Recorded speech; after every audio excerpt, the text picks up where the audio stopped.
ఫరో హృదయాన్ని దేవుడే కఠినపరిచాడు. అంటే కొన్నిసార్లు ప్రభు మన జీవితంలో చేసే కార్యాలు మనకు అర్థం కావు.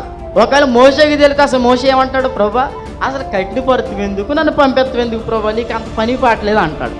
మన లైఫ్లో కొన్నిసార్లు ఏం చేస్తాడంటే దేవుడు పంపిస్తాడో అవతల వ్యక్తుల హృదయాన్ని దేవుడే మనం వెళ్తాం, ప్రయత్నం చేస్తాం, డోర్స్ క్లోజ్ అంటారంతే.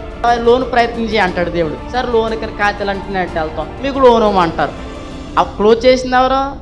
మీరు లోక అధికారుల వైపు చూడకండి ఎప్పుడు. మనకు పరమాధికారి మెయిన్, ఆయన హెడ్.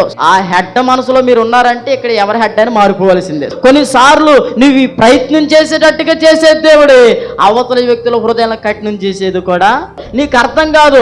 ఏంటి ప్రభా, వ్యాపారం పెట్టమనేది ఆయనే, వ్యాపారం నీకు ముందుకు వెళ్లకుండా చేసేది కూడా ఆయన. నువ్వేం కంగారు పడ. ఇవన్నీ నీ జీవితంలో నా దేవుడు చేసే రాబోతున్న కాలానికి సమాధానకరమైన కార్యాలు.